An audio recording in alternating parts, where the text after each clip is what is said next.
Hello everyone, my name is R K और आप देख रहे हैं हमारा यूट्यूब चैनल माय स्टोरी। दोस्तों, आज की हमारी कहानी एक सेठ और पक्षी की है।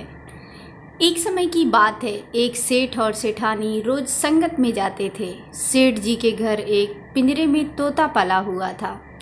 तोता रोज़ सेठ जी को बाहर जाते देखकर एक दिन पूछता है कि सेठ जी, आप रोज़ कहाँ जाते हैं। सेठ जी बोले कि भाई, सत्संग में ज्ञान सुनने जाते हैं। तोता कहता है, सेठ जी फिर तो कोई ज्ञान की बात मुझे भी बताओ। तब सेठ जी कहते हैं कि ज्ञान भी कोई घर बैठे मिलता है, इसके लिए सत्संग में जाना पड़ता है। तोता कहता है, कोई बात नहीं सेठ जी, आप मेरा एक काम करना, सत्संग में जाओ तब संत महात्मा से एक बात पूछना कि मैं आज़ाद कब होऊंगा।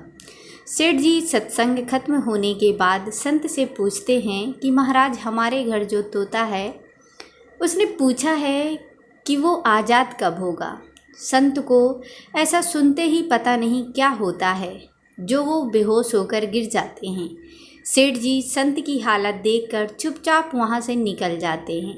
घर आते ही तोता सेठ जी से पूछता है कि सेठ जी, संत ने क्या कहा। सेठ जी कहते हैं कि तेरी किस्मत ही खराब है, जो तेरी आज़ादी का पूछते ही वो बेहोश हो गए। तोता कहता है, कोई बात नहीं सेठ जी, मैं सब समझ गया। दूसरे दिन सेठ जी सत्संग में जाने लगते हैं। तब तोता पिंजरे में जानबूझकर बेहोश होकर गिर जाता है। सेठ जी उसे मरा हुआ मानकर जैसे ही उसे पिंजरे से बाहर निकालते हैं तो वो उड़ जाता है। सत्संग जाते ही संत सेठ जी से पूछते हैं कि कल आप उस तोते के बारे में पूछ रहे थे ना, अब वो कहाँ है। सेठ जी कहते हैं, हाँ महाराज, आज सुबह सुबह वो जानबूझकर बेहोश हो गया। मैंने देखा कि वो मर गया है, इसलिए मैंने उसे जैसे ही बाहर निकाला तो वो उड़ गया। तब संत ने सेठ जी से कहा कि देखो, तुम इतने समय से सत्संग सुनकर भी आज तक सांसारिक मोह माया के पिंजरे में फंसे हुए हो, और उस तोते को देखो, बिना सत्संग में आए मेरा एक इशारा समझकर आज़ाद हो गया। कहानी का तात्पर्य यह है कि हम सत्संग में तो जाते हैं, ज्ञान की बातें करते हैं या सुनते भी हैं, पर हमारा मन हमेशा सांसारिक बातों में ही उलझा रहता है। सत्संग में भी हम सिर्फ उन बातों को पसंद करते हैं जिसमें हमारा स्वार्थ सिद्ध होता है।